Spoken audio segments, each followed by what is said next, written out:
Right. All right. Good afternoon, everyone. Today is Tuesday, October 15th, 2024. This meeting of the Lake Oswego Redevelopment Agency is now called to order. Ms. Linder, will you please call the roll? Chair Buck. Here. Board members Corrigan. Here. Afghan. Here. Wendland. Here. Burdick. Here. Mbu. Here. And board member Raff is excused.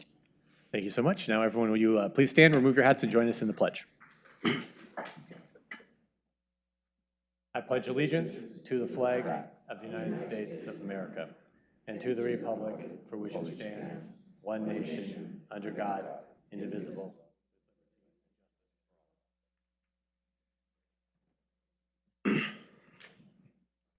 Okay, we are going to begin this afternoon with an update on the North Anchor project.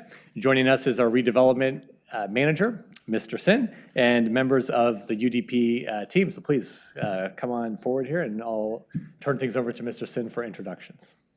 Thank you, Chair Buck and members of the board. Good afternoon. Before I turn it over to our development team, I just wanted to provide a little context and share a few words before I pass it over. The last time we met was late June, about 4 months ago, and at the time the board approved a 2-year extension to the final termination date for the DDA. So that takes us into June of 2026. Additionally, we talked about demolition of the buildings in advance of closing on the property as well, and the UDP team will be talking about both the financing component of it as well as demolition discussions that we've had. But they'll also talk about the collaboration that they've had thus far with the NATO development group on this project, as well as finish up with a schedule or a roadmap for expectations as we move forward with the project. And lastly, before I turn it over, in the next 4 to 6 months, I just wanted to let you guys know that there may be some work going on the gas station site down on State Streets.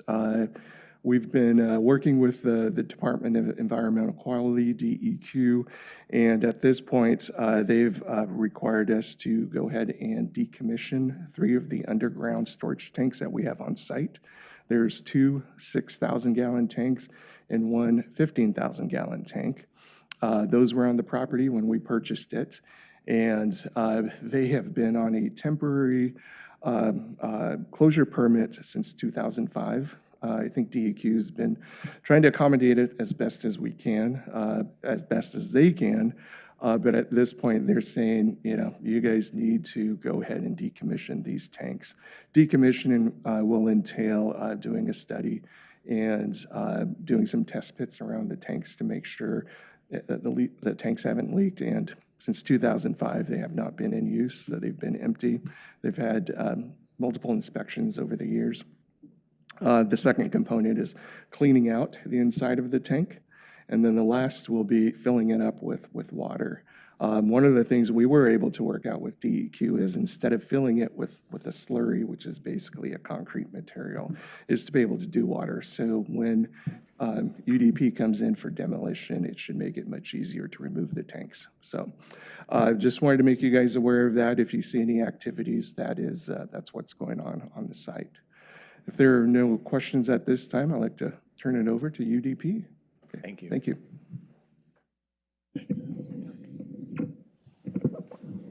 All right, thank you, Sid.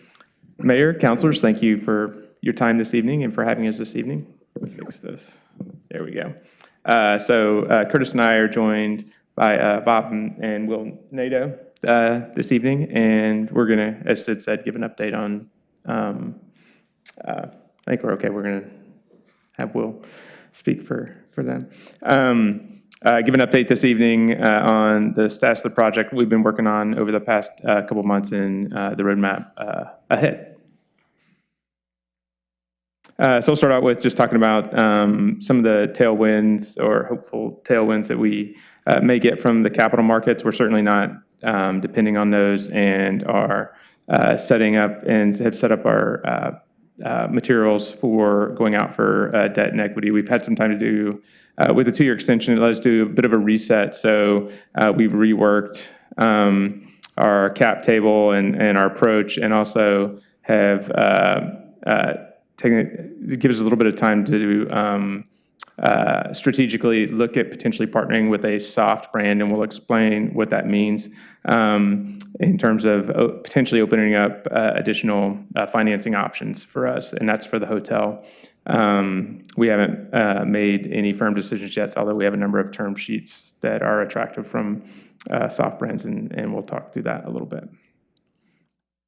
But first, to just give an update on the capital markets. As you all know, we saw our first rate cut from the Federal Reserve, and just to put that into context, this is the historical federal funds rate looking back to 2006. But primarily, we're concentrated on where we were in 2019 and the effects of that steep raise in 2022, and we finally see a little blip down there. Which it helps. I think just the trend helps. And if you look forward at U.S. Treasury 10-year constant maturity rate, which is really what we concentrate on when looking for commercial debt and commercial debt sales, you'll see that's come down a little bit this year. It's quite volatile, and it's a bumpy process to get better rates. But this is certainly a positive trend, and our hope is that in 2025 we'll see more capital available for new construction. And then again, this is just another, I don't mean to beat or pound the point too much, but the SOFR rate is, this is looking forward at the SOFR rate into 2025, and you see that our projected, this is a projection from Chatham Financial with a pretty steep decline in 2025. I will say that the most operative number is the prior number, probably looking at the 10-year Treasury, but this is encouraging that there's some projections for a downward trend in 2025. And financial markets tend to be forward-looking and look at these curves. So we're hoping to get a bit of a tailwind next year when we go out, early next year, at the end of this year and early next year, when we go out for financing. The main thing that we're looking and preparing for is just getting past the election, because everyone's kind of holding onto their pocketbooks until they find out what happens in November, and can have a little bit better eye on their crystal ball. So we've taken that time to rework how we're doing the financials, and making some strategic changes so that we're prepared to go out for that financing at the end of this year. Let's see, I'll turn it over to Curtis to talk about some of the DEQ work that we've been doing. Yeah, we've also been working with DEQ on Parcel C, which is the site that had the former gas station and dry cleaner on it.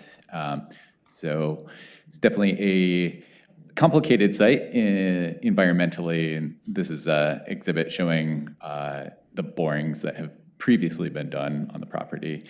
But as Sid outlined, we've been working through the process of the underground storage tanks, which need to be dealt with, as well as finishing up the prospective purchaser agreement with DEQ. So that helps reduce the liability that we have going forward from potential environmental contamination there.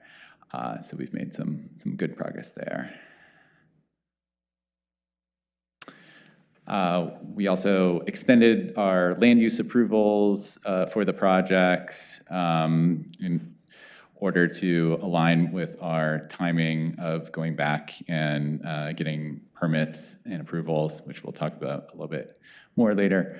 And the permits, we also extended the permit, which we had already submitted on for the apartment project. And then the hotel, we are going to resubmit on that one. There's been some changes in code, and after talking about it, we thought it made most sense to resubmit on that project coming up.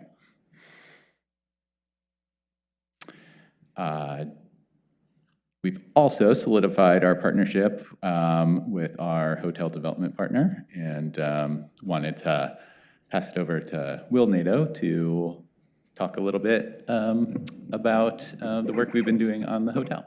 Sure. I think I only have one slide, so I can just click like that, and my work is complete.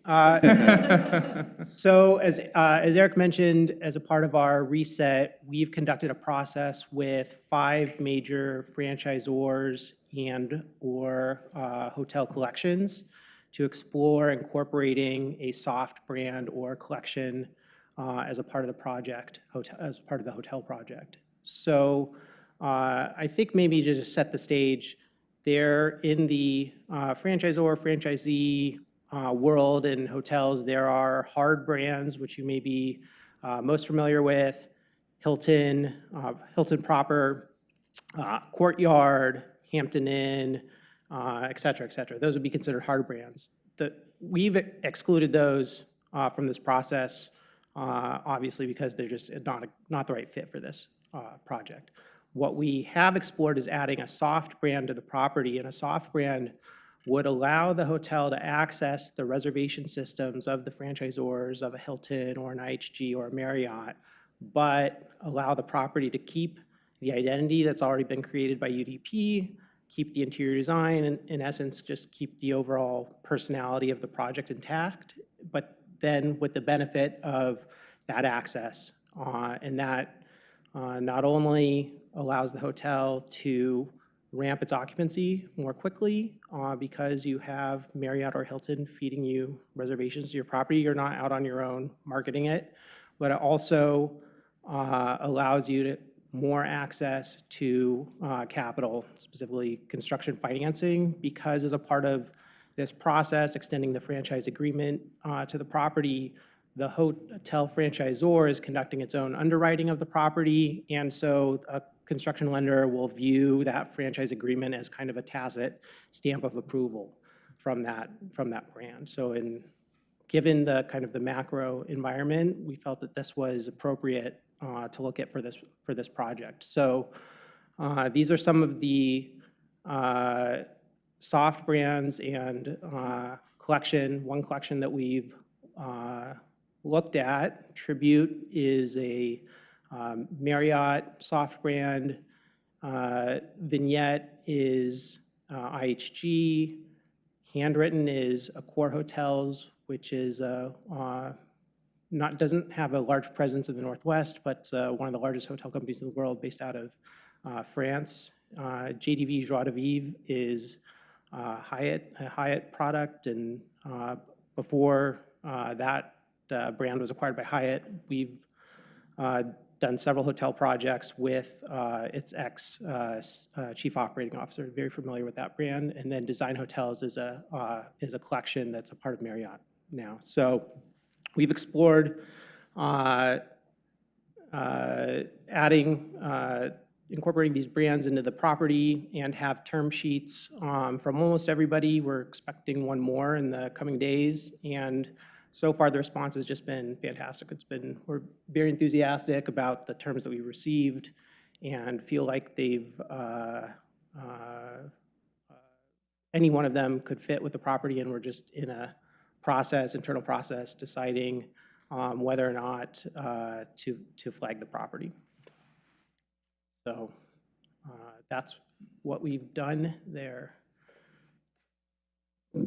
Thanks, Will. Yep. So yeah, we'll wrap up that process once we get this last term sheet in and make an election. Of course, there's an additional expense that goes along with these soft brands. So we have to weigh whether we think that the additional financing traction will outweigh the expense. And fortunately, Will and NATO have a lot of good financing relationships in the hotel world. And so once we have these term sheets together, it'll be we can socialize those among those financing relationships to get some guidance on which way we want to go.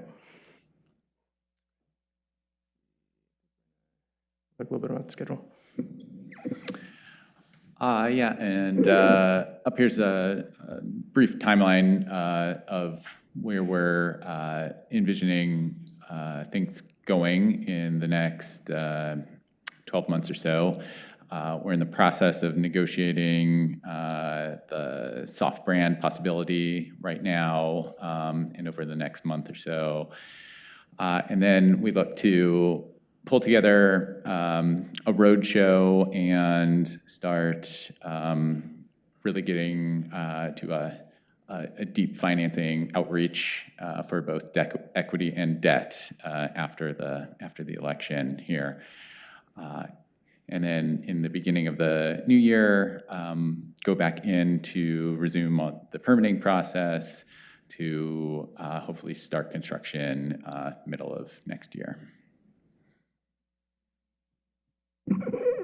And we'll be going out with both of these, so that this includes the hotel and the apartment. So negotiating the soft brand is what we're spending time doing in the past couple weeks and over the next few weeks. But the financing condition of trying to get through the election and getting everything in order applies both to the hotel and the apartment. So we'll just take those out at the same time and pursue construction start on both of those projects mid-next year. The most of the work, or strategic work, to be done has been with the hotel, so we've been spending a lot of time with that in terms of exploring the soft brand, which is quite extensive. There's a lot of underwriting work that they do. They review your entire construction set of drawings. They have lots of questions around what amenities you're providing, how you're parking the property, what's your pro forma, what are your rates. We have to provide them our HVS studies and whatnot so that they can evaluate how enthusiastic they are about the hotel, and as Will shared, they have been quite enthusiastic. But that's taking quite a bit of resources from us to pull that together. But once we get that pulled out together, again, simultaneously, we'll go out with the apartments and the hotel to look at kicking those off next year. And that's update for now. We welcome your questions. And yeah, thank you. Thank you. Yeah, thank you, gentlemen. All right, colleagues, questions? Before, can I back up 1 minute? One thing I meant to address with the schedule is we did, I know we talked about demo on the site. The big hurdle with demoing those buildings is the liability and ownership component. We did another round with our attorney. Given our current schedule on timeline, it didn't really make sense. It felt like to expose ourselves to additional, and really it's exposing the city to additional liability if we're demoing a site that's not controlled and owned by us. We can continue to look at it some more, but there certainly wasn't anything obvious or evident that seemed like a good solution. You know, if we got really creative, we could potentially come up with something, but given the timeline that we're looking at, it didn't seem to make sense. Okay. Thank you. Yeah, Councilor Winledge. Are you still looking for outside financing or local financing, should I say, for either of the projects? Is that over? Yeah, I think for the apartments, I think we're going to go through local financing and syndication is what we'll end up doing for the apartments. The hotel, we'll continue to explore. It'd really be a two-path approach to see if we can bring on outside institutional capital for that. But simultaneously, we'll probably look at local financing as well and syndication on that on the building. Part of it elects to see. Part of it depends on what kind of plays out over the next 6 weeks, I guess. But we're for the apartments, I'd say we're leaning strongly in that direction, and hotel, we're still trying to decide. And then on the what do you call it, shadow brands? No, the soft brands. Did any of them know about Lake Oswego, or was it a hard sell to get this community? Yeah, I think nearly every brand, Accor, being based in Europe, wasn't as familiar with Lake Oswego, but Right. all of the other US-based brands were already familiar. Good, okay. Thank you. Councilor Burdick. I'm just curious how confident you are in the schedule and like actually breaking ground next summer. I feel like we've been waiting and waiting and waiting, and I know we have reasons for that, but I don't, I know we gave an extension, but I don't want to just be like, oh, okay, we have all the time in the world, so I think we're eager. Yeah, and so are we. I mean, as confident as we can be right now. I mean, there's a lot of ambiguity to work through over the next, 8 weeks when we take this back out. But we certainly feel, reasonably confident that we'll get some traction in December and first couple months of next year, which would allow us. Really, all of the work here is to get the financing order. I mean, we already have. There is some permitting work to do, but I would say it's kind of brute force execution in terms of we don't see any major surprises in terms of the permitting. It's just is pushing it through. Where there are unknowns is in the financing realm. So as a development company, that's, the heavy lift. For us, the execution on the construction is, obviously things happen, but half our work's done just getting to a closing on the debt and equity. I'd say we're certainly feeling better now than we were 12 months ago, just partly because we're not in the inflationary environment that we're in has largely ebbed, and I think that both debt and equity are going to have to figure out a way to deploy capital into real estate here pretty soon. It's been a long time. So we're hoping we'll see some hungry investors out there at the beginning of the year. Okay, thank you. Yeah, Councilor Blue. Thank you, Eric. I'm very happy that the Federal Reserve lowered the interest. And do you base all the movement you are doing on that? Like, if ever, for example, the interest rate goes another way, you think that we will have a problem continuing? Well, I'd say we're not basing on a further drop or quick drop in interest rates. Frankly, I don't think any of us are expecting to see rates to go back and increase again. It's certainly possible. That would be a problem. I mean, I would just have to say if we saw inflation, tick up and invert and go the other direction pretty strongly, and it forced the Fed to take an aggressive, get hawkish again and aggressive again, that would be a problem for us and pretty much all financing. It's possible, but I find that as a remote possibility. It's not the biggest, that's not our biggest concern. We're really anticipating that we'll get through the uncertainty of the election, that hopefully we get another 25 basis point drop and kind of a slow, gradual drop, but we're not counting on that. And we'll really be, presenting this on the merits of the real estate in the current environment and on projections that I think we need to project that we don't expect rates to go up. So, and investors don't. Investors and aren't expecting rates to go back up. Thank you. And I'm really happy that you're working with some locals like Mr. Nadeau and other folks. But for these folks, tribute and all that, what do you think, do they really believe in our market? I'm not going the John that if they know Lake Oswego. I think it's less Lake Oswego than just the region itself. How sure are you that we may have a chance to have some of these or all of them in the project you're doing? This soft brand, yeah. Maybe Will can speak to the soft brand. Sure. I think that, depending on which hotel company you're referencing specifically, most of them have a fairly deep understanding of the regional market because they have many properties located in the Pacific Northwest. So they can look to the performance of the hotels already in their franchise portfolio and kind of get a pulse of the market. And I think that's why they are so excited about this project. They see that there is a white space in their portfolio in Lake Oswego, and would like to have an outpost here. That being said, I know that your question was, could more than one be involved? And the answer to that's no. We're going to have to make a decision about including one soft brand or collection or continue as an independent property. Okay, good. So July 25th?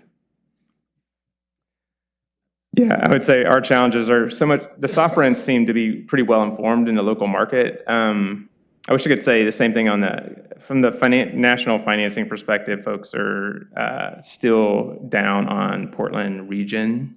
That's been a bigger hurdle. So that's why we're continuing to keep our options open with the syndication of local investors. And that can change. That sentiment can change pretty quickly. All they need to do is see some stats in terms of state employment, regional employment, and whatnot. Continue to improve. But currently, there's still kind of this, when we spoke with HVS recently, that's the kind of dominant consultant in the area on hospitality in a national firm. They conveyed that national financiers still are not have an issue with the Portland region. The regional banks are, and that's why in terms of banking and financing, we've approached regional banks that have a much more clarity in terms of distinguishing Lake Oswego from Portland, and their sentiments are closer to what the soft brands who have their really fingers on the pulse of this area. Yeah. Thank you. Great.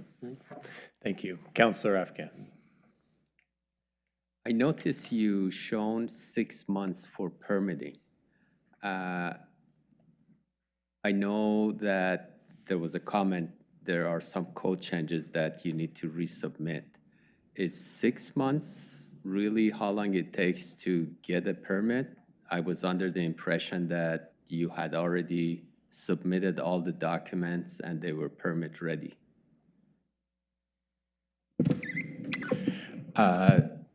So yes, for the apartments, we were farther along in the permitting process. The hotel was further back, and we were just submitting the initial plans in order to go through a lot of the process. And the hotel is the one where there's been, code changes that we decided it made sense to resubmit. So I think the hotel will take a longer time to go through the process than the apartments, but we're still hopeful we'll be able to push through that in 6 months. Some of this is, trying to be conservative on timelines as well. Yeah.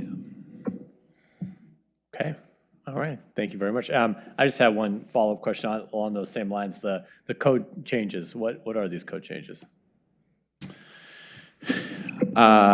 So when we went through the permitting, when we initially started the process for the hotel, we were using a certain year's building code. As we went through the process, that building code has changed, but you're allowed to remain with the code that you initially submit under. But now it's been a long enough time that the permit folks and our architects and all of that are suggesting that we roll over to the new code. I know there's some changes in concrete, so like the thickness of certain concrete structural elements have to be a little bigger, and some other things like that. Okay. But I'd have to go back and get a better list for you. Little tweaks. So, and that kind of leads into my next question. I mean, you kind of went through the construction pricing this last year. So does that pretty much hold firm, or is that going to have to be reworked? Is that still a large variable in this? There'll be updating of those construction numbers, but we haven't seen a lot of increases recently. We've been pretty pleased with kind of the lack of escalation that we've been seeing recently. Okay. Yeah, we had a conversation, or I had a conversation with R&H a couple weeks ago. I think our general assessment is going to be a wash in terms of, yes, there's going to be some more expense in terms of structural robustness in terms with the concrete. There's also some HVAC changes in terms of environmental and green standards.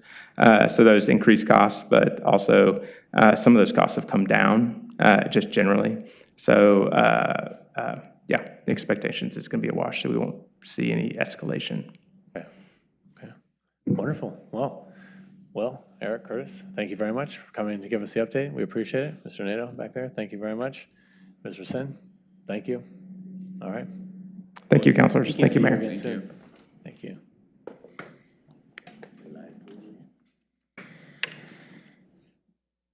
Okay, we also have our June 18th, 2024 regular LORA meeting minutes. Is there a motion to approve the LORA meeting minutes as written?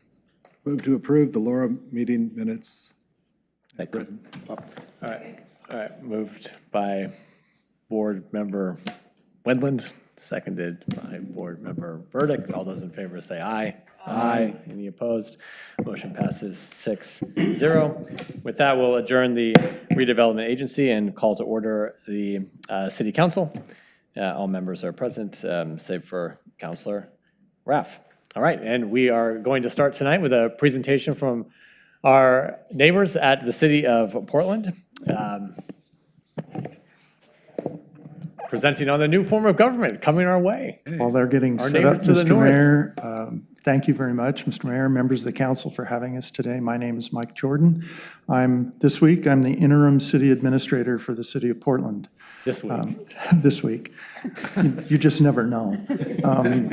Thank you for having us on your agenda today. We really appreciate it. We'll not take too much of your time, but did want to give you some context about your neighbor to the north. And we're going through something we do about every 113 years. We're going to change the form of government and let you know how that's going and what we've been up to for a couple of years getting ready for that. And then also a little bit about what we're doing with the organization to try and prepare it for that change. I'm here today with Shoshana Oppenheim, who is the project manager for this transition. Shoshana worked with the Charter Commission during their work for a couple of years to get ready for the ballot measure that was on in November of '22, and she's been the project manager on all aspects of the transition, getting us to this point. And I can't even tell you how much work it's been and how well Shoshana has done and gotten the entire city of Portland to the place we are being ready for this transition. I'm going to turn it over to her to set a little bit of context, and I'll talk a little bit about the organizational changes when we're done with that. So thank you. Thanks so much, Mike. Mayor, councilors, it's a pleasure to be with you. Shoshana Oppenheim. I use she and they pronouns, and I'm, as Mike said, the transition project manager at the city of Portland. We're joined by two of our teammates. We have Daniel McCardle-Harmez, who is a Lake Oswego resident and our communications manager for the transition project, as well as Nils Tillstrom, who is from our government relations team. So it's a pleasure to be with you. So just to give you a little bit of context, this has been a 2-year sprint. So the Charter Commission gave us a charge, and we have been working diligently to implement the will of the voters ever since. So the reason why we're here today with you is really to set the stage for a new relationship with the city of Portland. You'll have new roles and responsibilities in our elected officials. We will have a separation of our legislative and our executive functions, which in our commission form of government were all held by the city council. The way that we used to describe, or we describe the role of the mayor in our current form of government is truly that they are the first among equals. They have a few extra powers. They get to propose the budget, and they get to assign the bureaus in the current form of government. All of that changes where we pull apart, as outlined in our charter, the executive functions and the legislative functions of our elected officials.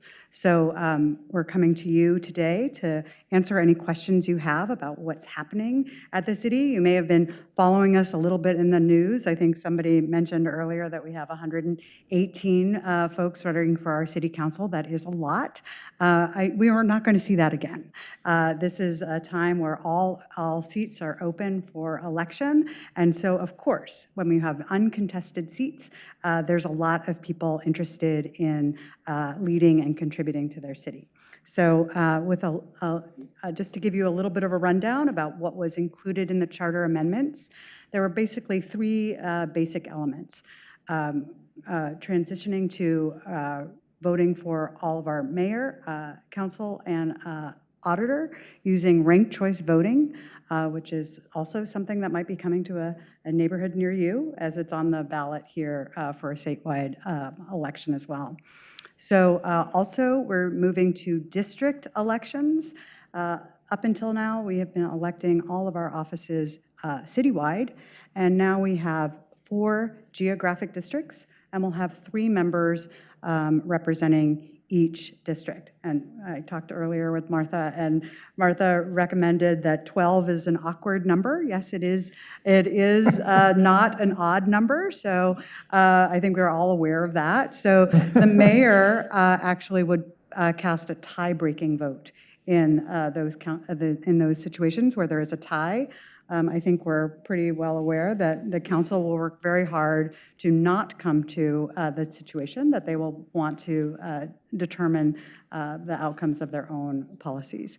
And then, of course, moving from a commission form of government to a mayor-council form of government where the mayor manages the day-to-day operations of the city with the help of a city administrator. That's the role that Mike is playing now, and we expect that when the mayor is elected in November and they join us, that is one of the first big decisions that they will have to make in their first term is who to appoint for the role of city administrator. And we are developing a proposal for the mayor to consider on how to fill that role. So you'll hear more about that. We have been working very hard. We've been to implement the will of the voters. We've been diligent in making sure that we are ready for the November election.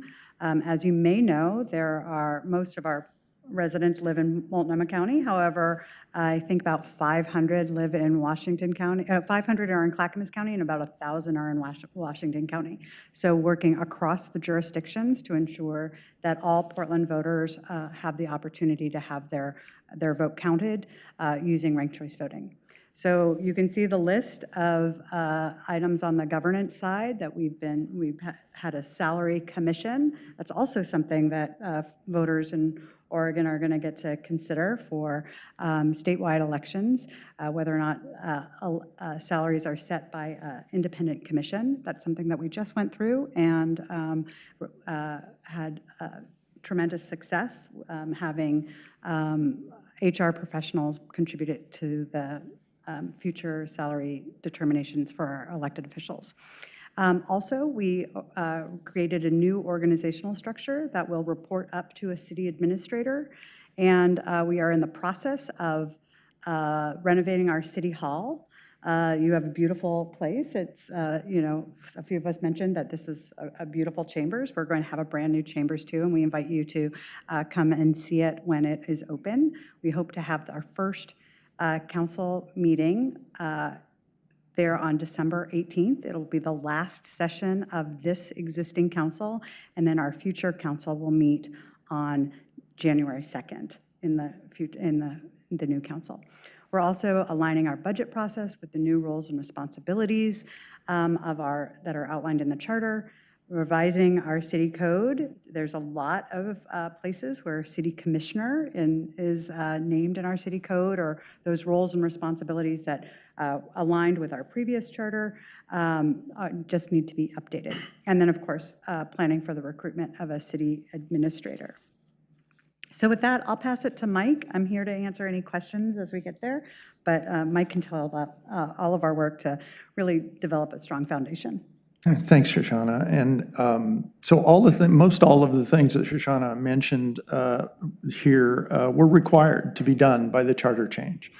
One thing that was not required to be done by the charter change, and that is to reorganize city government.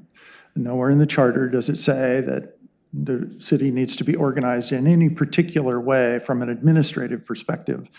But those of you who know the city of Portland as it has existed for many years knows that we have 26 bureaus and offices, and they have historically all reported up to the 5 commissioners. As Shoshana mentioned, the mayor's one power was to assign bureaus to the commissioners. That's going to change in January, where the mayor, as Shoshana mentioned, will appoint a professional city administrator as per the charter. But then after that, it's really was kind of, okay, then what, right? And with 26 offices and bureaus all reporting directly to one person, having been a city manager in other places, about the first thing that an applicant who thought they might want to apply would do would be, of course, get online, take a look around, see what's going on, maybe an org chart someplace, huh? And our organizational chart would have been 26 reporting to you.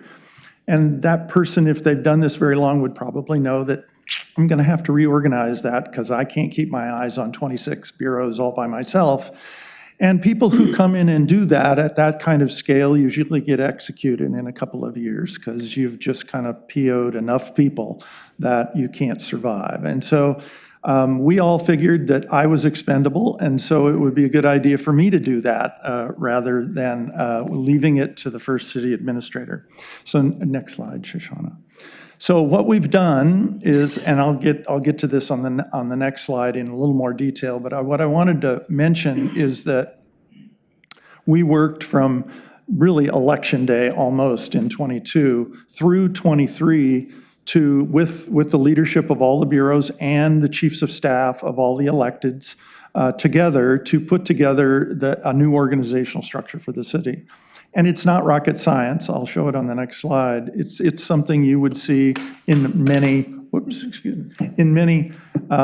cities across the country. General topics that most people care about when they live in big cities: public safety, community economic development, public works, city operations, internal services, budget and finance. There's nothing really unusual except maybe that vibrant communities one, which, oh, by the way, was a council amendment when we brought this to them last November.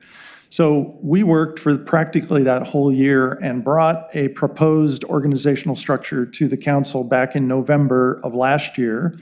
The reason we did it then was because we needed to budget into the new structure, because as your fiscal year goes, starts July 1, ends June 30. Well, we have kind of a big milestone right in the middle of this next fiscal year. A whole new council and a new mayor will take over, and they will get this budget right in the middle of the fiscal year. So we wanted to make sure that we were budgeting into the new structure so they wouldn't have to make any huge adjustments in the middle of a fiscal year. They're going to have enough challenge passing the next budget in the spring of next year.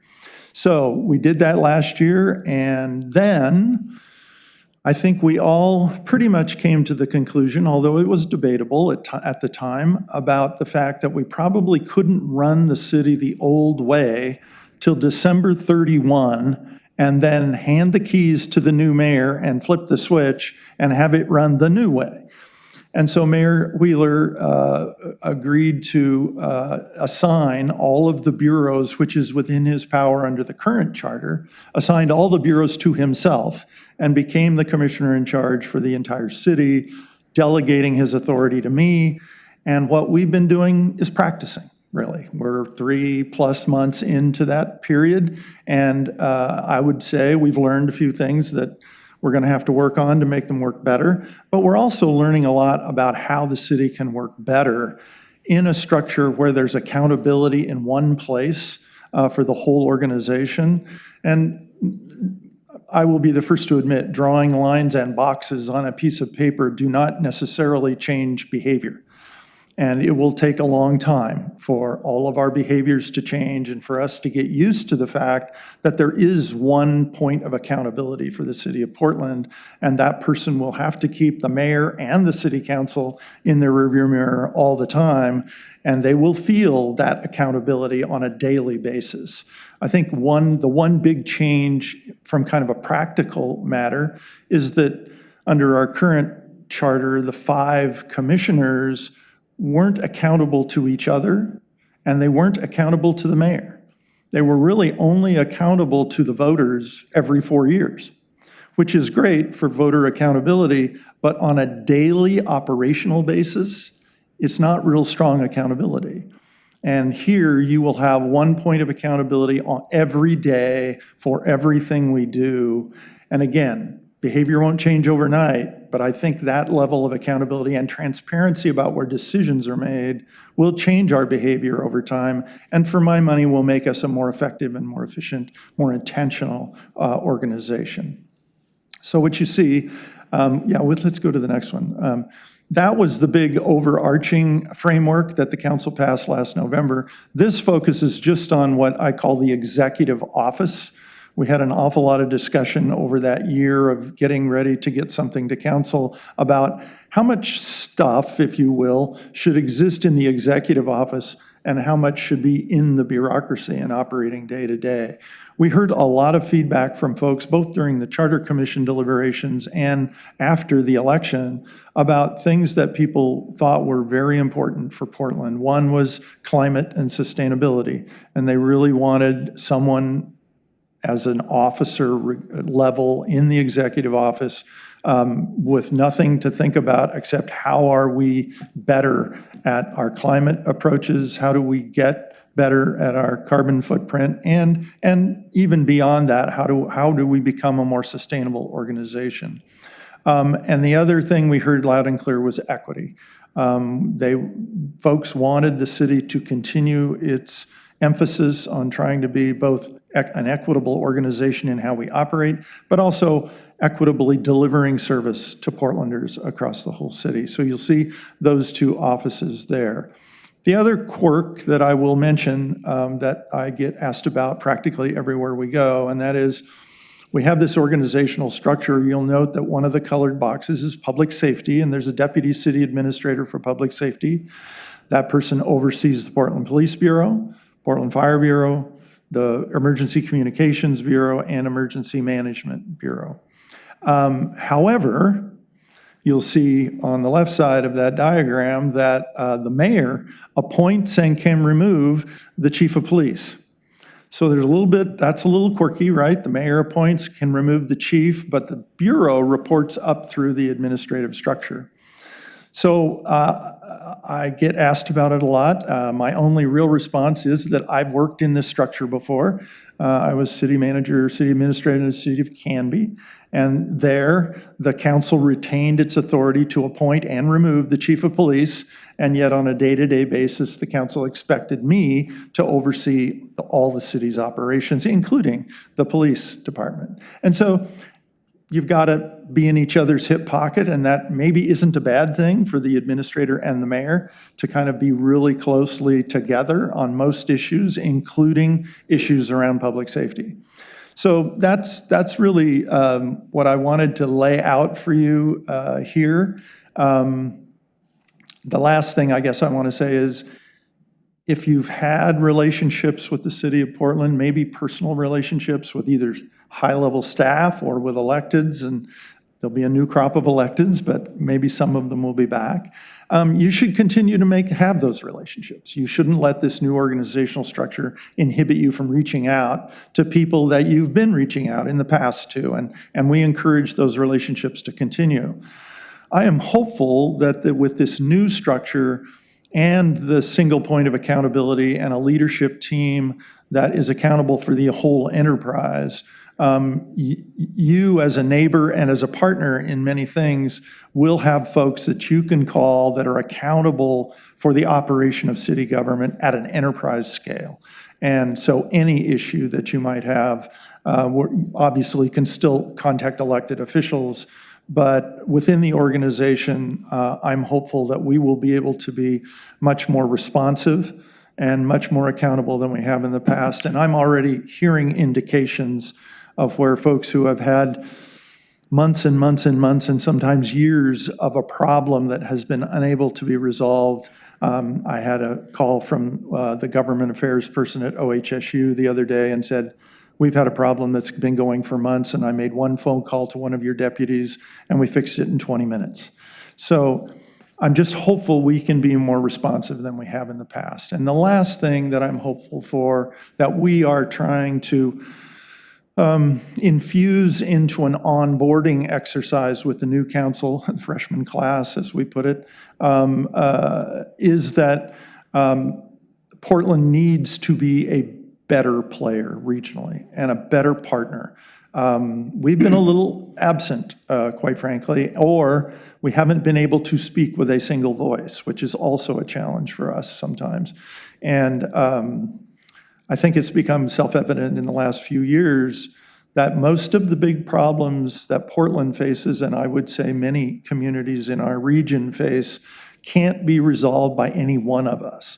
We can't affect the housing market alone. We can't affect the transportation system alone. We can't have an impact on the overall economy alone. And so I'm hopeful that through this process, we become acculturated into being a better regional player and a better partner also. So thank you for your time, and we stand ready to try and answer any questions you might have. No, that's great. Yeah, thank you both for the informative presentation. I just was curious about this, just on the org chart. So is the chief of police, do they oversee the public safety No. Only the Portland Police Bureau. Okay.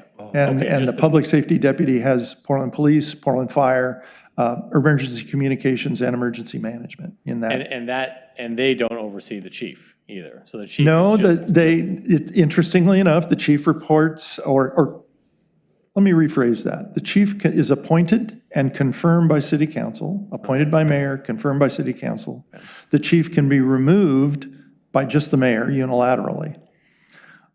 And city I am hopeful that on a day-to-day basis, that the city administrator and the deputy city administrator will be able to oversee public safety. I see. Yes. It is a little quirky, though, and I'm the first to admit. I think the Charter Commission believed two things very strongly. One, they believed in professional management for the whole city.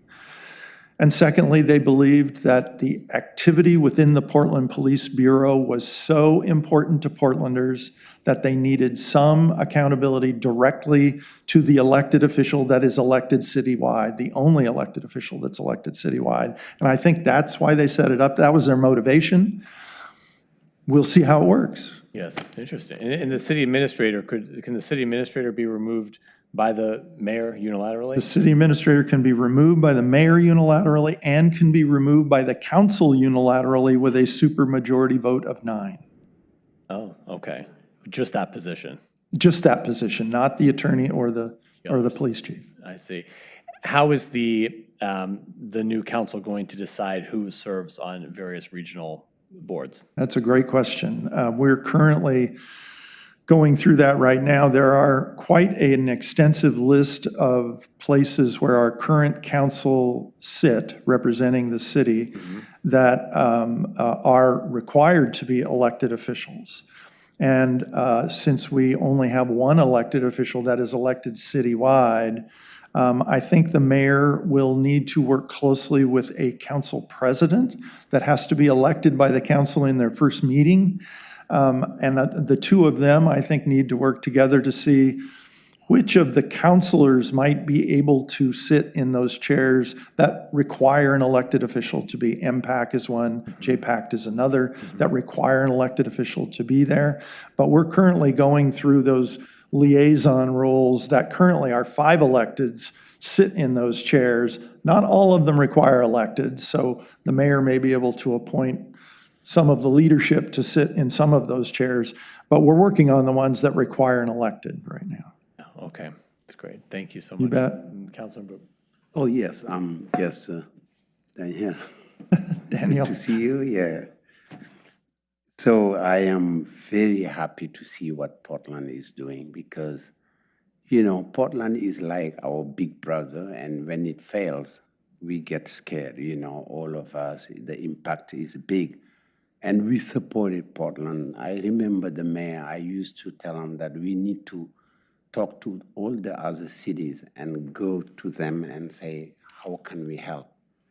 Because it's everywhere you go. When we go, we say we are from Portland. When you say we are from Lake of Portland, people see Portland in so negative way that it's not good economically and stuff. But I have hope that, you know, things, even what you say, even without the elections, we see. I saw a friend of mine who told me, oh, we are building a high rise here and the market is coming back here. And they're building really a big thing. And it's someone who worked with people we know. So I have hope, and I just think that there are many questions like the homelessness, the places where, you know, Portland becomes a place where people cannot go.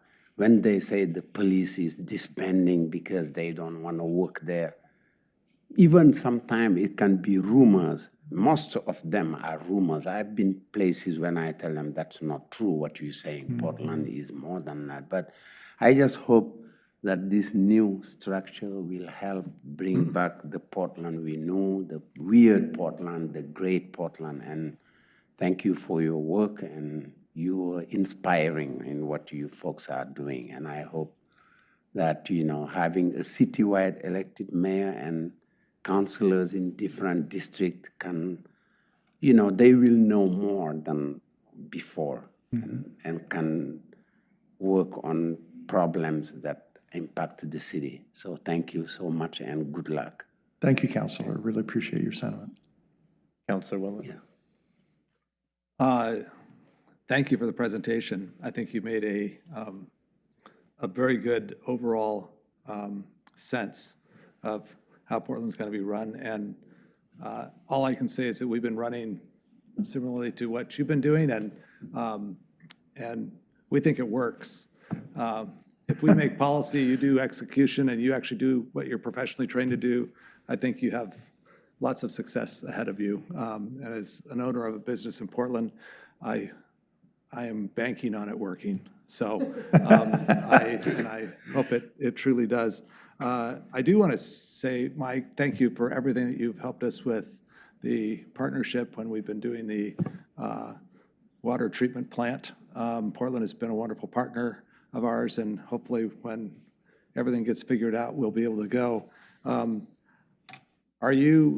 You say that you took on the position of reorganization because you were expendable, but is the plan that you're retiring, or do we need to contact all the city councilors to make sure that you're still on board? Because you've been a tremendous asset for Portland to get this reorganization along with Shoshana. I think you guys have done a fabulous job of doing this. And we always say doing anything in Portland and to get something across the finish line is a big hurdle and a big job, and you've done it. My question is, does the mayor appoint the city, and without the rest of the council then, correct? The mayor gets to make the appointment of the city administrator. It must be confirmed by council. Okay. For the person to get the job. So, okay. And would you be part of the future of Portland still, if everything worked politically, or you? That's entirely up to the new mayor. I'll be calling the mayor-elect as soon as we know who that is. And as Shoshana mentioned, I'll be telling them that the biggest decision you'll make in your first term is to hire Portland's first city administrator. And my suggestion would be that you do the biggest, baddest, most robust process ever. And the number of stakeholders that can have their fingerprints on that process is better for whoever you hire. You'll put them in the best position to be successful. It will be a hard enough job as it is. And so I appreciate your comments. It's very flattering, and thank you. But I will not be a candidate for that job. Now, if the mayor asked me to stick around and help with a transition for a while and advise, I'd be happy to do that. I also know, having taken a new job before as a chief executive, that having the old chief executive rattling around in the hallways is probably not the best thing either. So I'm very committed for Portland being successful. It just might be in a different role. Good, well, we vote for you, stick around in whatever form that is. So that Thank is you. for sure. Appreciate but it. Thank you both for the presentation, and with my colleagues, we wish you the great success that it will happen. So I just think it's interesting to see the dynamics of what I would call fractured leadership into one that works together. And with 120 candidates. Yeah, 118. well, yeah, I was fond in the first few months of this year doing these kinds of presentations. I would jokingly say that Vegas had the over-under for candidates at 120, and I feel really vindicated. It's 118. 118. So wow, that's a big, lots of choices to make. Lots of choices, that's right. Good luck. Thank you. Councilor Afghan. I echo what my colleague, Councilor Mahbub, was saying. I travel a lot for my job, and the Portland that was known a few years ago doesn't have the same reputation. And I don't think that's a surprise to any of you. What I want to do is offer City of Portland, what can we do in order for them to repackage? Because as you said, we're all in it together, and we need to do something different. So that offer is given with the intention of being used because we all have skin in the game. I also want to compliment both of you because I have been reading since these decisions have been put together, and it doesn't take a lot to confuse me, but I wasn't sure how this was going to play out, and yet you have put 4 pages together that's very intuitive and is logical. So thank you very much for putting it together such that a simple person like me can understand how this is going to work. And on a very serious note, a message for your new mayor that Martha Bennett shall not be contacted. Otherwise, there will be serious consequences. Martha's too smart for that, I think. Thank you, Councilor. No, thank you both for being here and for this presentation. I really appreciate your sentiments on Portland being a better regional partner, and this will enable them to do it. You know, we know it hasn't been for a lack of desire on their part, but the positions the electeds have been put in have been impossible, you know, to be present in all these different capacities. It will be much more effective to have those voices in all the different rooms that we have around the region, helping to understand really what is taking place in these neighboring cities has been so helpful for us. And again, Portland does really kind of move the market. And so Portland understanding the impact of their decisions outside of Portland will be very important as well. Thank you, Mayor, and really appreciate all your support. Yeah, thank you so much. You know, I heard a couple of you mention, how could you help? Remember, you will have colleagues that this is their first time, and you are experienced in your roles, and like you said, it works very well here in Lake Oswego. So I would think that would be a welcome offer of help and how to transition to this new role of leadership. And so we, of course, are interested in bringing our counselors to meet you. And I think that there's an opportunity for that collaboration as elected to elected and partners in a lot of different ways. Great. So. Yeah, thank you very much. Thanks, Rashawn. Thank you, Michael. Thank you. Yeah.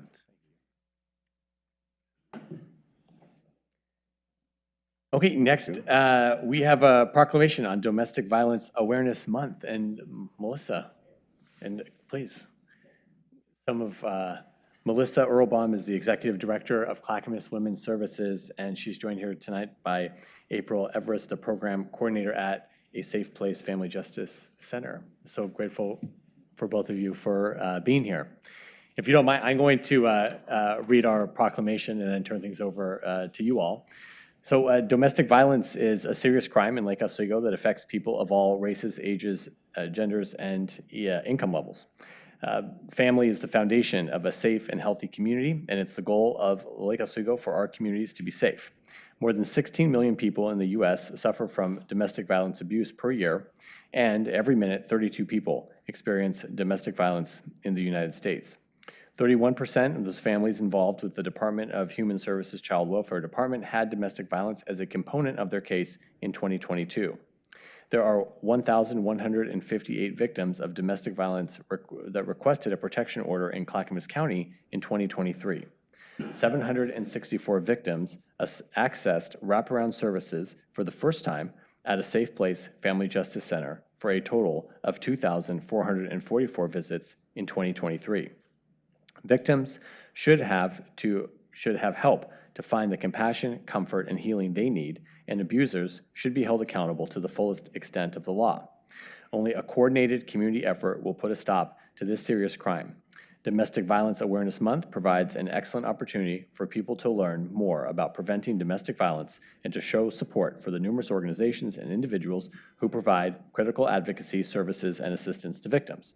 So now, therefore, be it proclaimed that I, Joe Buck, Mayor of Lake Oswego, declare October 24 as Domestic Violence Awareness Month. We encourage our residents of Lake Oswego to join in this observance and to learn more about what they can do to help end domestic violence individually and collectively. And really appreciate you two being here and talking about community partners. You two both part of organizations that are extremely important to Clackamas County, and like to give you the opportunity to talk to us a bit more about this. Wonderful. Good afternoon. Thank you, Mayor Buck and members of the commission for having us here today. As you already introduced both of us, my name is April Everest, and I am the Program Services Coordinator for A Safe Place Family Justice Center. And then here to my right, as you mentioned, is Melissa Earlbaum, Executive Director for Clackamas Women's Services. Domestic violence is a pervasive, life-threatening crime that impacts our community at every level, from individual families to public health to the local economy. It affects millions of individuals across our nation, regardless of age, race, gender, economic status, religion, or education level. Domestic Violence Awareness Month is a national campaign dedicated to raising awareness about domestic violence. Every October, organizations and individuals unite across the country for a national effort to uplift the needs, voices, and experience of survivors. Since 2013, A Safe Place Family Justice Center has served as Clackamas County's collective response to adults and children impacted by family violence. The center is comprised of 10 public and nonprofit partners co-located under one roof and provides trauma-informed, wraparound services to survivors and their children completely free of charge. Survivors can walk in without an appointment to talk with someone knowledgeable about domestic violence, to include safety planning, accessing emergency shelter and housing resources, apply for benefits, file a police report or a protective order, talk to an attorney, access programs for their children, attend a support group, or receive counseling. To date, A Safe Place has provided support to more than 7,000 survivors who access services at our center for the first time, assisted nearly 4,600 individuals in filing a protective order, and had over 35,000 visits for services. Our hope is to improve the lives of survivors and children through empowerment, coordinated service, and collaboration. Thank you, Mayor and City Council members. I appreciate the opportunity to be here. Melissa Earlbaum from Clackamas Women's Services. It's good to see some familiar faces. I know many of you have come out to visit the Safe Place Family Justice Center or our shelter or other programs. I just have a few short comments to add. So Clackamas Women's Services and a Safe Place Family Justice Center have been community partners since its inception, and we just recently celebrated our 10-year anniversary. At that center, our advocates provide confidential support for anybody who walks through the door that's experiencing or fleeing domestic or sexual violence. We also support survivors of elder abuse and trafficking as well. Clackamas Women's Services provides support to over 10,000 adults and children annually, offering trauma-informed support through our village emergency shelter, our 24-hour crisis and support line, housing solutions, mental health counseling, a Latinx services program, a youth violence prevention education program that's in 20 schools throughout Clackamas County, and community outreach and education. We also host Camp Hope, where youth who have witnessed family violence or domestic and sexual violence have an opportunity to be kids and have joyful experiences out in the woods together at a fun camp. And all of our services are also free, and Clackamas Women's Services, as a community-based provider, we also have confidential services that are provided in multiple languages. And adding on to what April shared, domestic violence we know can be physical, emotional, psychological, financial, spiritual.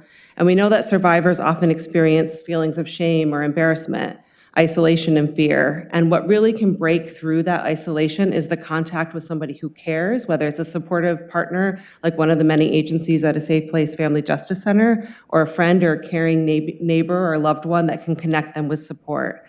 We also wanted to share that one of the services that are most requested are access to housing. We provide about 25 to 30 housing assessments a month for survivors fleeing domestic violence. Second to that would be support for accessing legal services and getting through the criminal justice system process. Lastly, we believe in building a community of support around survivors. This is what breaks the isolation that people are experiencing. When they often face when a person causing them harm exerts control over their activities, relationships with others, access to resources, and their sense of self.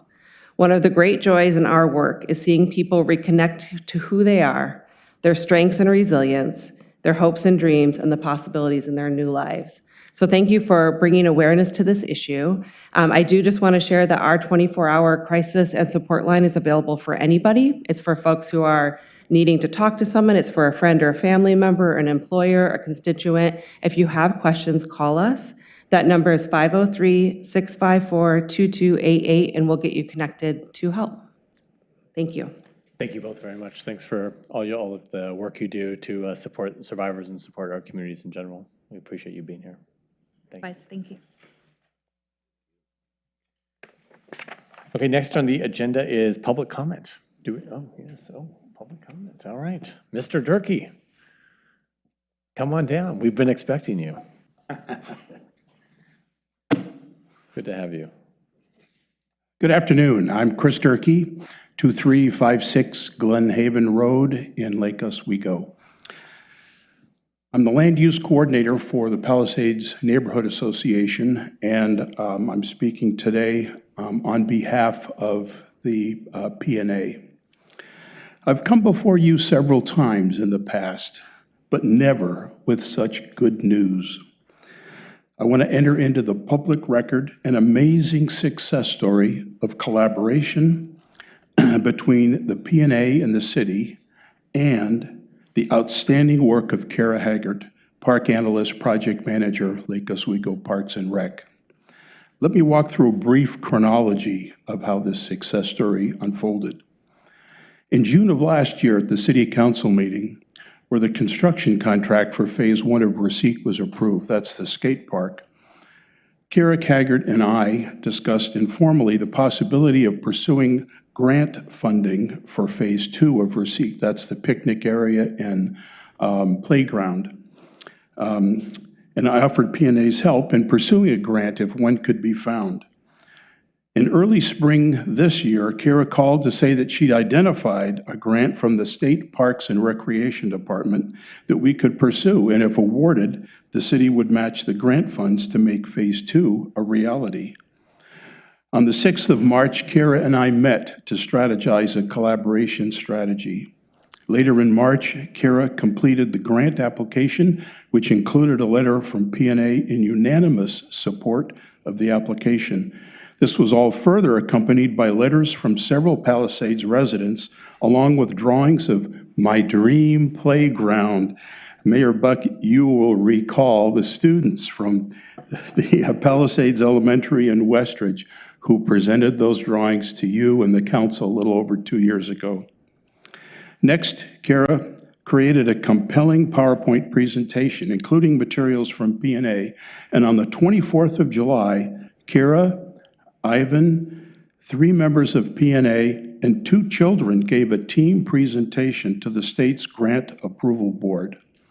Last Tuesday, Kara shared the awesome news that our full grant request of $1 million has been approved. I can tell you the P&A board was thrilled with this news, and our neighborhood will be even more excited to see Phase 2 started. It's so exciting to see what can be accomplished when we work together toward a common goal. Praises to Kira and Ivan for their leadership. What joy it is to share this victory. We can't wait to see Phase 2 started, and we will look for more opportunities to collaborate. Oh, that's new. Yeah. Sorry to hit you with that. Yeah, well, we like it. Don't change it. Yeah, no, thank you. I'm done. Thank you, Mr. Durkee. That's great news. Thanks for sharing those compliments of Kira, the registered. Oh, yes. Director Underholm is here to hear as well. And thank you to you and the neighbors for collaborating on that entire process. And it's very exciting. Yeah, very exciting. Oh, good and job. fun. $1 million. Wow. Okay, it's going to be a tough act to follow. Thank you. Thank you, Mr. Durkee. We appreciate you coming. Mr. Goodman, you were not expected, but we're glad you're here. Please come tell us how many millions of dollars you're putting on the table. I missed that. I said, how many millions of dollars are you bringing us? I am consistent with the theme of the people from the city of Portland. I bring you good governance. Oh, very good. Jeff Goodman, 4088 Orchard Way. I am here on behalf of the Oswego Heritage Council, where I serve as chair, to extend the invitation to all of you to our opening of our exhibit 1 week from today, The Side of Better Government, Voting and Civic Engagement in Lake Oswego. And in an effort to bribe you to come, light refreshments will be provided. We've heard back from 2 of you. Thank you. Mayor Buck, you're going to be out of town, so be unable to attend, but Council President Maboop has said he's going to try and be there. But as a result of this, also with some communications I had with Mayor Buck, and also working with Quinn, and our executive director at the Oswego Heritage Council, we think we're going to be able to have a separate get-together with the youth leadership group to come and see the exhibit, to learn more about the city and the governance of it. So we're looking forward to putting that together. I think it's going to be very plus, and so thank you, Mayor Buck, for making that recommendation. But once again, you are all invited a week from tonight, 6 o'clock, top of A Avenue. Come for the refreshments and for the exhibit. Great. Yeah, thank you for sharing that information with us. I can't wait to see this exhibit. Yeah, it's exciting. Yep. You could cancel your trip. Well, no. I mean, eventually, because it's running through what time? It'll be there for probably a couple of months. Couple months. Oh, Yes. yeah. Okay. Very good. 16 years. We'll just keep adding on. Okay. Thank you. Thank you, Jeff. All right. Anyone here? No public comment. Okay. Room is cleared. All right. Next is the consent agenda. We have item 9.1. This is the 2024 City Council third quarter goals update, and item 9.2, Resolution 24-46. This is approving a collective bargaining agreement between the International Association of Firefighters, Local 1159, and the City of Lake Oswego. Is there a motion to adopt the consent agenda? Move to adopt the consent agenda. Okay, moved by Councilor Boop and seconded by Councilor Afghan. All those in favor say aye. Aye. Any opposed? Our motion passes 6-0. All right. Does anyone need to take a break?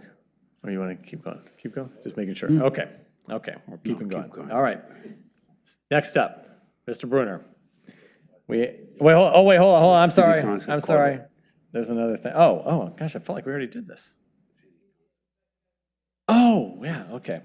Okay, well, sorry, one more item for approval by the councilors. This is a resolution approving the appointment of a member to the South Shore Fire Station Task Force. We had one small change.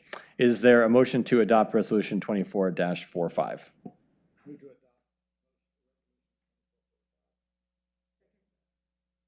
No. Okay, moved by Counselor Wendland, seconded by Counselor Corrigan. Let's spread it out tonight. All those in favor say aye. Aye. Any opposed? All right, and I abstain. The motion passes 5-0. Okay, wonderful. Now, next up is a study session on our business license fee structure. We have Quinn Bruner, our management analyst, presenting.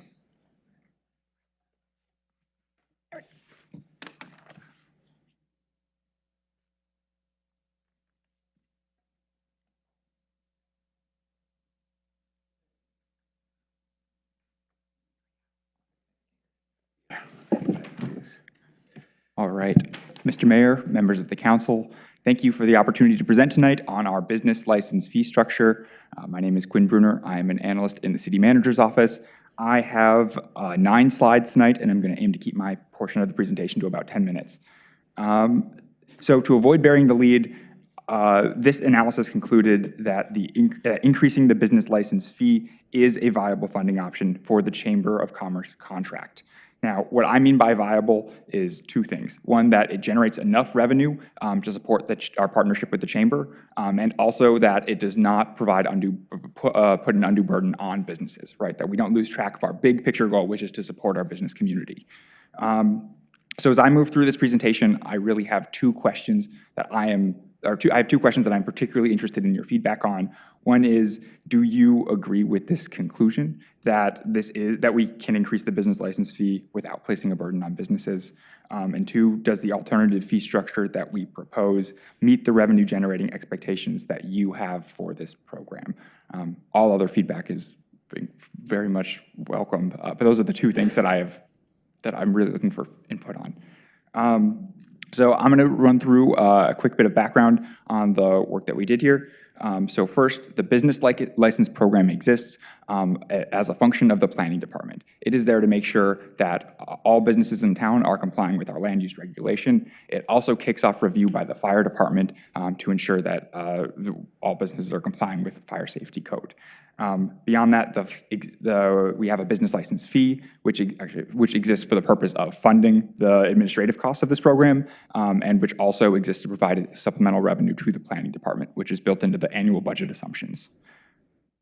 We have 2007 active business licenses in our community. That is not all of the businesses that exist in town. What I will ask of you tonight is that we take enforcement as a conversation and kind of set it off to the side. The primary charge that I received from this council goal was to pursue a funding source for the Chamber of Commerce contract, as that is an urgent need with our original funding source expiring shortly. But I think there's plenty of space for us to talk about how we can continue to increase compliance with this program, but due to the administrative costs of doing that, it's not a viable revenue generating option. So I just want to say that on the front end. Okay, so again, just a little bit more into the weeds here on our current fee structure. You can see the breakdown in that table. All in all, last year we brought in $201,000 in business license fee revenue, and the program cost approximately $125,000 to administer. So that's $76,000 that goes into the planning department's budget. But as I mentioned earlier, that's not money that we can just take and give to the Chamber of Commerce. That is built into how they plan to pay for the existing expenditures that they have. Okay, I'm going to shift now to just talk about the Chamber of Commerce contract. So you were all here for all of this, so I won't tell you too much about what you did. But in 2022, the City Council adopted an economic development strategy. As a part of this, we partnered with the Chamber of Commerce to do to perform a number of functions on behalf of the city and the business community. We funded that contract with American Rescue Plan Act dollars, which is a one-time infusion of funds. Those funds are running out, and so we need a more sustainable mechanism to fund this pilot contract with the Chamber. I believe Director Hartman was here earlier this year and provided a summary report on how that relationship is working, and all indications that I've received is that this is a partnership we're looking to continue. So the current need to support this is about $50,000. That's the current scope of the contract, although I've also received feedback from the Chamber that there is additional work that could be included, and that this $50,000 might not be, the current operating assumption, the current needs of this contract may not be the future needs of this contract. And so there's room for potential growth in the projections here. So peer communities, this is all in the packet, but you'll see that there's really just one takeaway here, which is that we have the lowest business license fee in the Portland metro region by like a fair amount. And so we're down there, that red line at the bottom. The projected revenue generated, or the projected fee structure that I laid out in this in this report here would be that yellow line. So it could bring us above West Lynn, but I think still kind of towards the bottom end of the spectrum here. I can talk about the models of other communities in more depth, but again, for the sake of your time, I won't dive into that here. And so lastly, this is the proposed fee structure that I laid out. You can see a breakdown of the, most of the businesses in this community are small businesses.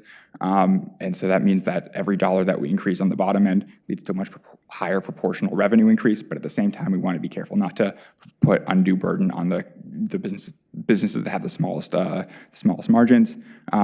This proposed structure would generate approximately $60,000 a year. Obviously, this is based on assumptions about continued compliance, as well as it doesn't take into account the premium for new applicants. But I think $60,000 is a safe assumption for what this could generate, which would be enough to fund the Chamber of Commerce contract as it currently stands. So there's the quick 1, 2, 3. Again, I'll kind of leave you with these 2 questions that I was hoping for your feedback on, but I welcome any comments or questions at this time. Okay. Yeah, thank you so much for your work on this. It's been a long time coming. We're having the conversation. But it's very small. Yes, well, I do have one kind of initial question. Were you able to get any, you mentioned, the Chamber and Chamber Executive Director Hartman. Did she provide any feedback on this proposal? She did, and surprisingly, she shared that this was something that there's probably room for growth on. She said that we could probably have a higher fee increase that the business community would be comfortable with, and that would better support this relationship. Right. So. Okay. Well, that's good to hear that she provided that feedback. Councilor Verdict, go ahead and kick us off here. So first, thank you for all your work on this. It's really appreciated. And so I would say, yes, I definitely support an increase. I agree that I think in some areas, maybe even a little more robust. I think we need to work with the Chamber and kind of make sure we have comfort, but I would say it needs to go up a little bit more. Yes. I also looked at a couple other cities, Oregon City being one of them, and I thought how they structured it was pretty cool. And I do like how they separate out some home-based businesses, and I realize we probably have a ton of home-based businesses, but I do think there's kind of something to be said to say, okay, if you're, a home-based business, which probably means you're going to be 1, maybe 2 people, kind of keeping that at a reasonable, I'd say $100 level, and then kind of looking at, if you have a storefront and so forth. So I really liked how they broke it down. So that distinction makes a lot of sense. Thank you. Yeah. So it also seemed very simple, because I don't think we want to get into something that's too complex. Right. Councilor Winland. Good work as usual. So thank you.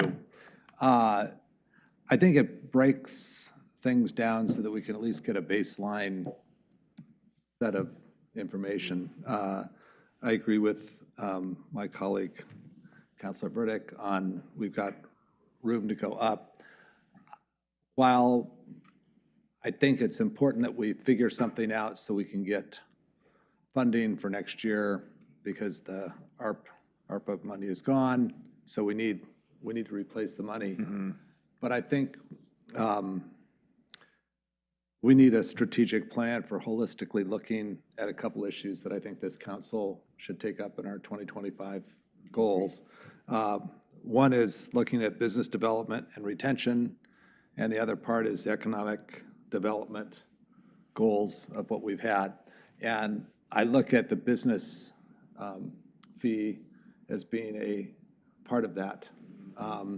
We also have tourism dollars that I think needs to be married into that conversation. This city, for historical perspective, I don't know who would know the most about this, but we had an economic development group that had 2 or 3 people in it that cost us a big chunk of money. I personally think that the current economic development SWAT team that we have with the city manager and the director of community development, and I don't know who else is on there, assistant city manager. I think businesses love to talk to top-level people when they're dealing with business development and so on, and I think we've done a pretty good job with that. I do think, coupled with, as the liaison with the chamber for the city council, this has been a focus point for them to help partner with us to get some of that economic development arm function. Because I'm not necessarily in favor of adding more staff, but I do look at us as having the opportunity to maybe help fund the chamber in certain aspects to help with economic development. So I don't know if you're looking maybe as an interim step to just get the money and then we move into something more holistically. I don't want to. So your council goal is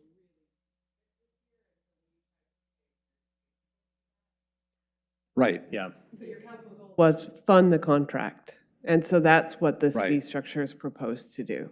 Yeah. Right. Well, this is one opportunity to say, to do that. I will also contract, say because there's also other options that we could take general fund money and make a choice of funding one thing over something else. Yes, but again, So- your council goal was very specific, which was look at the business license fee as an opportunity to fund the chamber contract. So that's all this does. You can, of course, change your mind about what you want to do as a council. Right. So I don't know, I mean, this is just an open question as far as do we want to look more holistically in 2025? Right. And do we want to get this Well, exactly. going? Or I just think it has to be a discussion, and I think you did excellent work on getting the conversation started, because yes, we did need to do the contract, but I think, as I said before, we have a robust Chamber of Commerce going right now that has a lot of forward momentum that I think is doing, as all of us have been the liaison over the years, I think we've seen forward progress, and they're hitting some of their strides of maybe next level partnership would result in some really positive gains for Lake Oswego. And we've been on a good trajectory, but some of that is by business development that happened just with the economically, but I think we're going to have to be strategic, because we lived through a recession here 10 years ago, and it was bloody. I mean, we had vacancy rates, we had a lot of storefronts empty. We're starting to get most of the storefronts full, but we have to be intentional of continuing that. And I guess my big word is retention, and making sure that we're servicing the current businesses as well as looking at opportunities for new ones. So That's right. just throwing that out there, but I'm all good for the stopgap measure, but I think we need to have a further, and I'd rather in some way, well, I don't know, I think we've got some room for maybe upward growth. Well, and yeah, I don't know yeah. if that's enough. So does Well, that make sense? well, yeah, Yeah, it I don't want does. to go back I'm not trying to deliberate, but I do think that we haven't raised business license fees in 13 years. And I guess regardless of what you want to do in the future, I would rather have you do a small fee increase this year or a modest one this year to fund the chamber contract. And then if you want to add program, come back and look at it again. But I would recommend that we not wait 13 years between, if we're going to look at this program. I Did that agree, make but sense? Because I think big fee increases are harder to absorb than small incremental ones. Well, yes, but I think it's even worse to go and increase them and then go 6 months later and increase them again. Yeah. And so I mean, that's my thing. I think you make a good point. It's like we're kind of making up for a little lost time. I think no matter what we do, it's going to be incremental, relatively speaking. And what we don't want to do is come up with a plan and then be back at the same place we're now. So, well, there's no way to fund the plan. Then we spend another year plus coming back and raising the fee, and then waiting for master fees and charges, and then waiting for them to go into effect. And next thing you know, there's another group coming in and we haven't done anything, on this front. So what I've heard from the business community is they really want the fee to be reinvested back into the business community. And I think just bringing it up to kind of market rate, and we see there's there's a wide market. The market's wide. But bringing us into a level of reasonableness with what our neighboring cities are charging is kind of a good place, probably, for us to start from. And then it sets us up for success. So then when we get into next year and setting goals, we have something we can work with. Because we are looking to fund the chamber contract, but, Quinn, as you mentioned, it's like the not necessarily the beginner contract that we are entered into right now with the chamber, but the next iteration, because things have been going well and they've been showing a lot of success. And I know that the business community wants that to grow, not just have it stay stagnant. And it would be good for us to have the resources to be able to program, that contract effectively. And I mean, the good information we learned from, Quinn's report is that we are, and we know this, but we are mainly a small business community. So like 82% of these businesses have 25 or less employees, and very few big, but we do have some big, businesses, and we have a little mix of everything. But the vast majority, and a lot of home-based businesses. It seems like a third of our licensed businesses are home-based businesses, which is kind of interesting. Which again is why this work with the chamber is so important, because small businesses don't have the same support that large, businesses have in terms of consulting contracts and things that they're able to do. So small businesses rely on organizations like their local chamber to provide the kind of educational enrichment and additional supports. And I think the chamber's been doing a really good job at that. The other thing I noticed looking at the great list that, Quinn made, the big spreadsheet and all of that, so we could kind of play around with these different numbers, is that, when we're in this structure that we currently have, where it's kind of 1 to 3 and 3, I mean, I look at the thing and I'm sorry, I mean, we can't police this, right? I mean, it's the honor system, right? I mean, you just tell them how many employees you have. Well, I'm looking at the list. I mean, there's people who say they have 1 employee. I know they don't have 1 employee. I know they have 10 employees, So it's an imperfect system no matter what. But I did like, in researching this, seeing like what Oregon City does with larger tiers, because you can't police it. So you might as well just have a bigger tier. They had they had home-based businesses as a completely separate category, which, like Councilor Verg says, I agree with that. Seems like to make a lot of sense at a lower separate rate. And then they had, kind of a 1 to 25 tier, a 25 to 50 tier, and a 50 and up. And I thought, well, that makes good sense, because that's kind of how our businesses are structured. Mostly those 25 and under businesses, and then we have, kind of handfuls in that other category. And maybe there's some caps so that smaller businesses that have different locations, they don't end up paying even more than like an 800-person business, because it becomes cumulative. Like maybe that highest number is kind of the cap, on your light or whatever. But what do you all think of something, a structure like that, that's just a simpler 3-tier plus home-based business structure? Simpler is better, okay. And you have a very specific proposal, because this is going to go into, what Quinn didn't do is this will go into the master fees and charges resolution, which you'll see in November, and then you'll adopt it in December. It goes into effect in July. So I hear what you're saying in terms of you'd like bigger categories, but. Okay, well, let me throw it up, be real specific. Okay. Yeah, thank you. Let me be real specific. So I'm thinking home-based business, the Councilor Verg said at $100 annually. 1 to 25 category at $200 annually, a 26 to 50 at $350 annually, and a 51 plus at $450, with that kind of being a cap, And I thought you mentioned some good ideas. I mean, we may not decide this now about multi-year, or even like auto renewal discount. That's a good way to get people just to sign up. Like if they sign up for auto renewal, they get 5% off. I mean, a lot of membership-based things kind of just to generate, because I think we have the system now. I mean, it used to be you had let me tell you, it used to be you had to show up here to pay your water bill. Okay, then we got the online system for that. That was great. Now, with a check, I used to make a pilgrimage with my grandpa to come down. I'm like, God, we have to go to City Hall to pay the water bill? I'm like, that's strange. And now, Paid in cash, too. Yeah, well.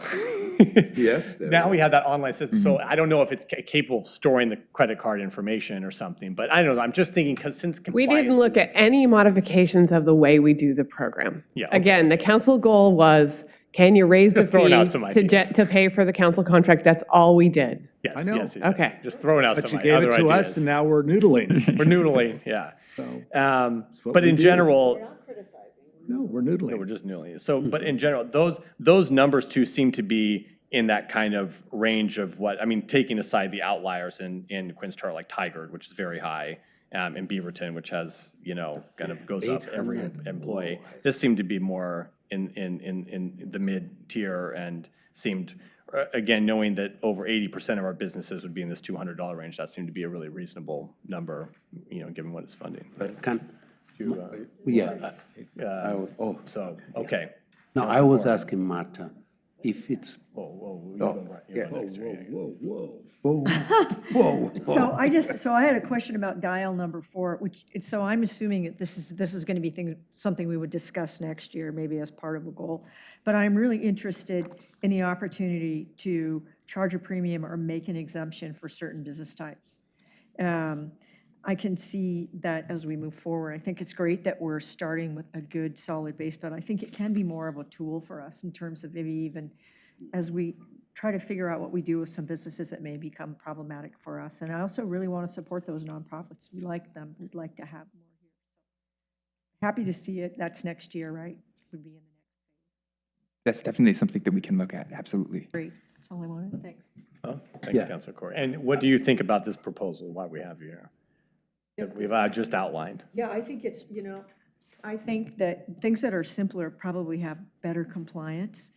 And I really would hate to come back in 6 months and say, here we go again. I mean, that's just not a good feeling. So I guess I would prefer to address that now. If we can see this coming in the next year, let's just buckle down and do it. That's my opinion. Councilor Afghan and then Councilor Wu. I do like the simplification. I would love to know and compare our numbers to Oregon City, where how we compare. And I also would like to know how much that generates relative to the numbers that Quinn was sharing with us. But the proposal makes sense.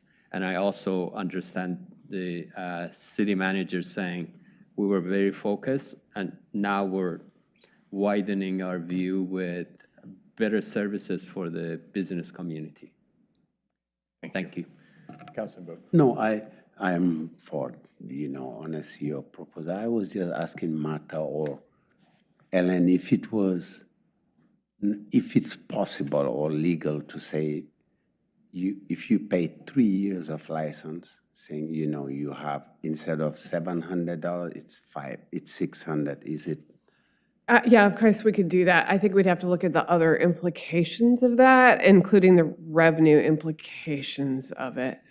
I mean, we do multi-year dog licenses, but only about 40% of dogs in Lake Oswego are actually licensed. So I like having a dog license because that way if my dog decides to go for a walkabout, she'll come back.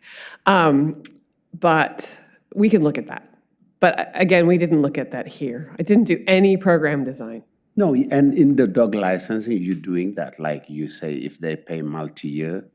Yeah, as long as you have your all your vaccinations up to date, you can get a multi-year. You got to have your rabies vaccinations up to date. So that usually ends up being the limitation for multi-year dog licenses. So here we don't need vaccines, so we can. I don't know. I maybe the mayor needs a rabies vaccine. I don't know. I'm kidding. Now we know that in Lake Oswego, they're not eating the dogs. It's okay, Councilor Woodland. I have a question. Can you define a home-based business? And how did you get the numbers? How do we know how many businesses? Great question. So I don't know that I have the definition that we use, but we have a licensing tier for home-based businesses. And so I believe self-declared home-based businesses. So I think it's 570 of our current business licenses are issued to like the home-based business category. Okay. So it's a mix of types. So let's just say your average person that you live in Lake Oswego and you happen to have a property LLC that's not necessarily property is not in Lake Oswego, but it's a home-based, technically it would be a home-based business. I mean, is it home-based meaning you're servicing somebody, or is it, because I see a lot of attorneys, a lot of CPAs, financial planners, people that are real estate investors. Again, we probably need to get Jessica in here because really this tool is really about enforcing our land use regulations. Some of those in-home office uses don't require land use permit, but some home-based businesses do require a land use approval. And so I'd have to get her in here to say, hey, if you happen to work for a law firm, but you are working remotely out of your home office, are you a home-based business? Probably not, but I would want to talk to her about what does the code require first. Right, because I will say that there's a phenomenon that's called the preschool tax in Portland and the other Multnomah County taxes. I know dozens, if not hundreds, of people that bill their time out and work for big like law firms in Portland, but they do 90% of their work in Lake Oswego at home because they don't want to pay the tax, and wherever you're doing the work is where you're taxing thing. And so all I'm saying is that there's a lot of confusion as far as who pays what taxes and so on. That's probably a question for their accountants. They might actually better protect themselves if they had a business license showing that their business was based in, I mean, that's one of those ones I'd ask my accountant. I think what we need to do is at least define things so that this is what people, who's doing it. I mean, if you're cutting hair for people and you know, then absolutely that makes sense. But there's a lot of people that have, you know, real estate or different, you know. I think the real estate are exempt. They're exempt. But, well, those are people that do sell real estate. Yeah. What I'm saying is people who manage real estate portfolios for a living in their home, is that a home-based business or not? I'm not saying that people are going to pay the $100 or not, but all I'm saying is that we need definitions so that we can capture the audience that we want to capture. Right. Now, So- I will also add, I believe there's a pretty clear definition in code, but I am just not as well-versed in it. Who is really, right? Jessica. Jessica. Yeah. Councilor Burdick. I just also Good like the question. idea that the nonprofits, that we kind of leave them free. Yeah. So could we, how could we get out information on what this scheme would look like? Well, we'll ask Quinn that question, and he'll send you a follow-up before this comes back to you, master Send fees it and to us. charges. No, we'll highlight it when you see the draft resolution for, because remember, you'll have a study session with Sean on master fees and charges, and then it will come back to you for consideration and adoption 2 weeks later. Right. So we'll just include that information in Sean's report to you. Okay. Does that And sound if it doesn't generate enough money, then we will be back, but I think it will generate more based on I think so. Well, Yeah. I had a chance to use the special Quinn's sheets. special and spreadsheet, It was yes. looking pretty good. Yeah. Better. I mean, it's not like off the I guess charts. the other thing I will tell you is what we'll do in the budget, I mean, remember, you won't collect any of this revenue until July 1 of next year. So we'll just earmark it and not let the planning department put it into their budget so that you can have this other conversation about what you want to do with questions around business retention. Right, okay. That's great. Well, thank you for bringing this forward. It's very, thank you. very good Rebecca- work. Thank you. Mayor Very Buchan, helpful. President Mabut, I just have a brief point of order. Even though this is a study session, since there was some deliberation and some direction to staff to bring back a legislative proposal, I think it would be wise for those of you that are in the class of business owners to declare that now. It's not a requirement, but I think as a point of order, I would strongly suggest that to you all so that when we get to the master fees, because it's part of this larger package, I would suggest that you declare it now. Yes. I declare that I have a nonprofit, so I do not pay business licenses. So I have business licenses. I have a I business have license. business licenses, but I'm not paying. Not yet. I'm a nonprofit until Not you yet. decide, yeah. And I will, yeah.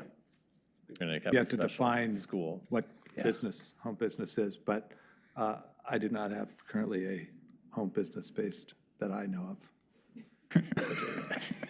No. But I have a Portland one, and I pay Dearly. a lot. No, just kidding. Oh, how much? My wife has a home business license, so. Anyone else? All right. Thank you for Well done, catching thank you. that, yes. Thank you. My wife does too. Very much. Okay. All right. Does anyone have any information to share? Yes, the Youth Leadership Council went to the water treatment plant, and the gentleman over there was a wonderful presenter. What's his name again? Tim, yeah. And also the person in charge of the Youth Leadership Council is a wonderful person, Queen. I mean, honestly, I'm saying it, I hope he wasn't in the room, but he's doing a wonderful work with the youth. So, yeah. Oh, he's here, all right. Yeah, and also we went to a forum, the four of us, and we made sure that we didn't respond to questions that would call it a legal meeting. And tomorrow, I think Thursday, there is another one. So we will, yeah, we may not all be there. And if we are there, we are going to call again, Ellen, and ask. Talk about business. Yes, so. Was I going to, I don't know if I have anything either. Youth, well, they just said, I wanted to give a special shout out to Kim, the office. We did a big field trip we do all these field trips. Kim coordinates so many field trips for kids, local kids that come in here. And we had probably the biggest one we've ever had today. This whole area was filled with first graders from Westridge and their parents and the teachers. And anyway, they went to the library, they went to the fire station, they went to the police station, and they came here to council chambers. Anyway, Kim does a great job. And then the rest of all the staff that coordinates it. So shout out to Kim for all she does to put these special trips together, because it's so meaningful. I mean, I remember, when you're a little kid and you come to City Hall, and you remember it forever. So she really makes it special for them. So shout out to Kim. I have two things. First, we had one qualified firm respond to our request for qualifications for the wastewater treatment plant project. I will have some more details for you, but obviously this affects the procurement process, because you recall we were going to do requests for qualifications, then we were going to shortlist firms, and then we were going to ask for full proposals. If we only have one qualified response to the RFQ, then the RFP, well, it could get faster, but probably not. It'll probably just change the process. So I'll get back to you later on that. And then I wanted to, and it's good and bad. I mean, I will say this is a very qualified firm. But we gave money and... No, you recall that, no, there was no money available for firms that responded to the RFQ.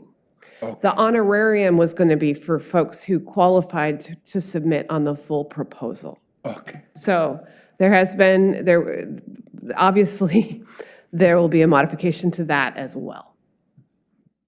All right. Just second, I wanted to remind you all that I'll be at the League of Oregon Cities Conference, annual conference. It'll be in Bend.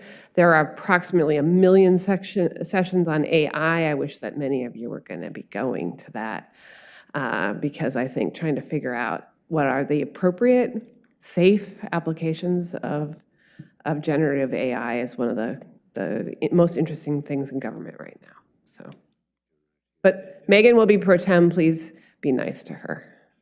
She went back to her office to do work. But.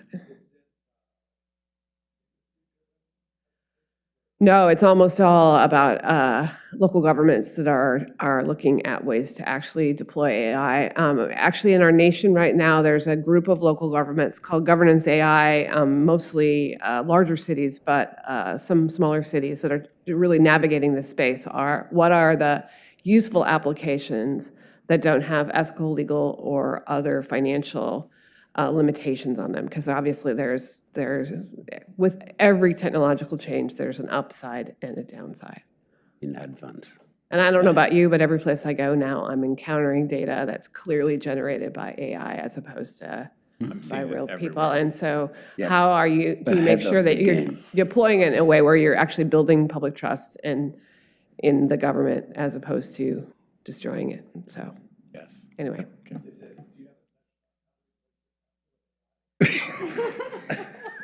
Only in my head. It is easy. It is easy. Oh, generative AI. Please make new policy. Okay. We're adjourned. Hey, before 5. Quite 4:30, but Wow. pretty good. Who said That is 4:30? good.